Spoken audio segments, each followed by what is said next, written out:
OBD scanner দিয়ে কিভাবে বাইকের ফল কোড দেখবেন, সেজন্য আমি ইঞ্জিন টেম্পারেচার সেন্সারটা খুলে ফেললাম, ইগনিশন সুইচটা অন করে দিলাম।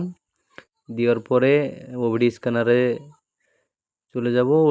ওবিডি স্ক্যানারে যাওয়ার পরে রেড ডিটিসিতে যাব, তারপরে ওকে মারবো, আবার ওকে মারবো, আবার ওকে মারবো। তারপরে এখানে কিছুক্ষণ ওয়েট করতে হবে।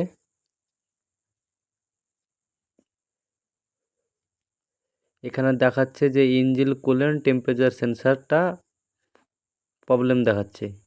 এটা আমাদের কোনো প্রবলেম নয়, এটা আমরা খুলেছি।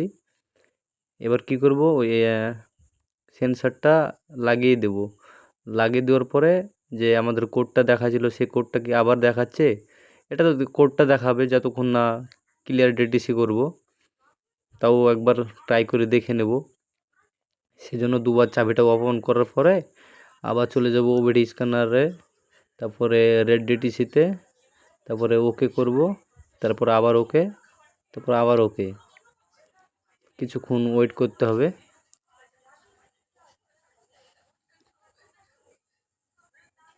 তারপরে দেখাচ্ছে যে ইঞ্জিন কুলেন্ট টেম্পারেচার সেন্সার, মানে যে আমরা সেন্সারটা লাগিয়ে দিলাম সেটা ইস্যুস এখনও, মানে ইস্যুর সাথে সেটা কানেক্ট হয়নি।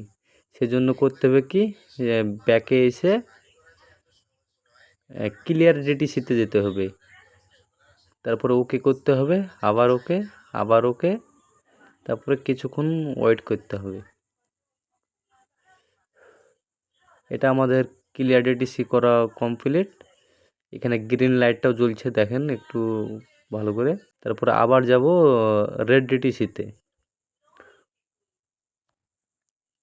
এখানে দেখাচ্ছে যে নো ফল কোড, তার মানে আমাদেরকে এইভাবে এই প্রসেসে এটা করতে হবে।